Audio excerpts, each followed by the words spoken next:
Now, you know that when I talk about the spiritualized INFJ, I talk about a kind of individuating INFJ who's made a series of choices in their life that has guided them away from the path that they were initially directed to follow by events and circumstances, usually either along the path of compliance or along the path of solipsism, and a spiritualizing INFJ, in a sense, as I depict him or her, is an INFJ who takes seriously the peculiar role that INFJs have in this world.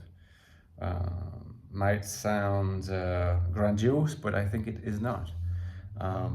If we consider, as I argue in The Infinite Soul, my latest book on the INFJ, which you can get at the first link below, and you should if you haven't yet, INFJ Life in the Modern World, I argue in this book that spirit, in INFJ life, is not in the first instance religion. It's not in the first instance a belief in the supernatural. It's not a connection to some other world.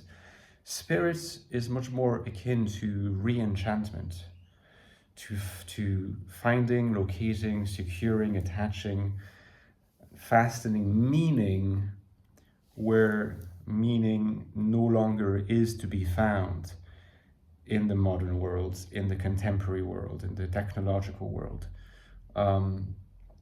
We live in a disenchanted world where we do something for the sake of something else. We manipulate a particular object or engage in particular conversations with people or interactions for the sake of something else, right? So we're in a world completely dominated by the for the sake of which. Domination by the for the sake of which. There's always an end in mind.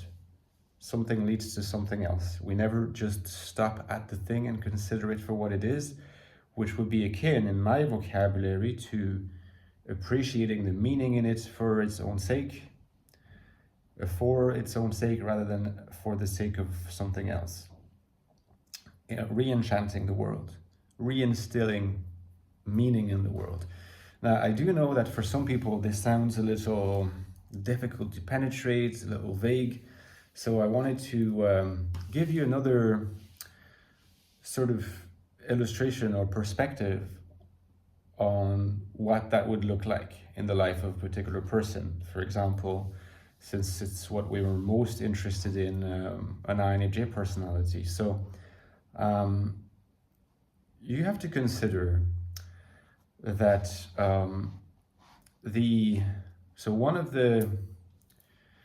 one of the characteristics of our world is that it is split, right? Not our world as in the world of INFJs, but the contemporary world is split between what we might call the completely despiritualized, right? The disenchanted, which I have just provided a quick sketch of. And on the other hand, the overly cheaply spiritualized, that is to say, what is really just a product. It's still world number one, but it's trying to be kind of sold to us as magical, right? So when we're sold like dreams or theme parks or, these big things that are so naive, are so like barely concealing a kind of mercantile cynicism behind them, that we can never really take that as spiritual. We see that there's a merchandise behind it, and a merchandise is always for the sake of something else, for the sake of enriching Walt Disney or who have you,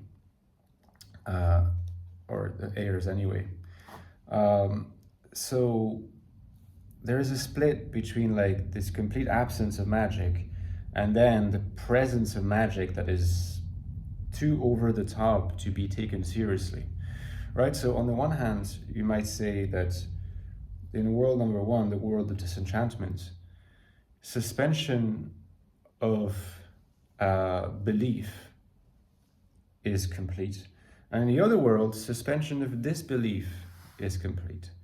And we want to live in a world, as INFJs, for instance, as anti-dominance, for instance, where we have a partial suspension of disbelief because we need that kind of magical encounter with the world. Like when we're watching a movie and there is a partial suspension of disbelief, but also a partial suspension of belief, because we don't want to be so literal and so naive as to think that what's going on, like in the movie, is actually real, that we have to, if there's a scene on the screen that we find terrible, that we ought to intervene and somehow get inside the screen and save whoever. We don't want to be so naive like that we end up being complete and utter believers. There is belief to be suspended, but there's also disbelief to be suspended. Now, what is this area between suspension of belief and suspension of disbelief? That's what Donald Winnicott, the psychoanalyst and pediatrician, Donald Winnicott, a very important figure in the history of psychoanalysis, calls the transitional area.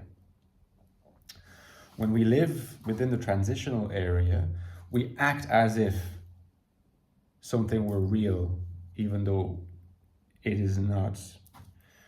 But at the same time, we never act as if it is completely real. Again, think of the movie. To enjoy a good film, you have to suspend disbelief. Otherwise, you'd be unbearable to watch a movie with.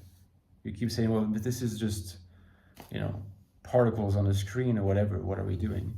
But you're also not completely suspending,